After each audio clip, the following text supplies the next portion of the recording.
আসসালামু আলাইকুম সবাইকে, আশা করি সকলে ভালো আছেন। আমি আমার ডেইলি ব্লগে আপনাকে স্বাগত জানাচ্ছি। দেখেন, আমি এখন আমার এলাকা থেকে যাব সাকুয়া বাজারে। আমি সাকুয়া বাজারে যাওয়ার সময় যে আশপাশের যে দৃশ্যগুলো আসে আমার সামনে, সেগুলো আমি একটু দেখাবো আপনাদেরকে। দেখেন, এটা হচ্ছে আমাদের এলাকার মাজার। গত রাতে মাজার অনুষ্ঠান হয়েছে। তো দেখেন, আমি আমার এলাকায় এই অল্প কিছু দৃশ্য দেখাচ্ছি। এই দৃশ্যটা হচ্ছে আমাদের মসজিদের। দেখেন, মসজিদের সামনে দিয়ে আমি মাদ্রাসার দিকে যাচ্ছি। দেখেন, আপনি একটু দেখে দেখেন। দেখেন, আমি মাদ্রাসা চলে এসেছি। এখন রোডের কাজ চলছে, তাই রোডটা এরকম দেখাচ্ছে। দেখেন, আমি এখন সামনের দিকে যাব।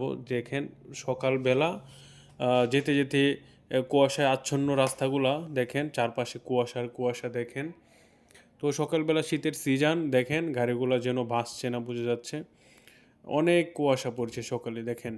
তো আমি আশপাশের অবস্থাটা দেখাচ্ছি আপনাদেরকে। দেখেন, আমি ভালোভাবে দেখানোর চেষ্টা করব রোডে এত সকালে কী আছে না আছে। ধন্যবাদ সকলকে।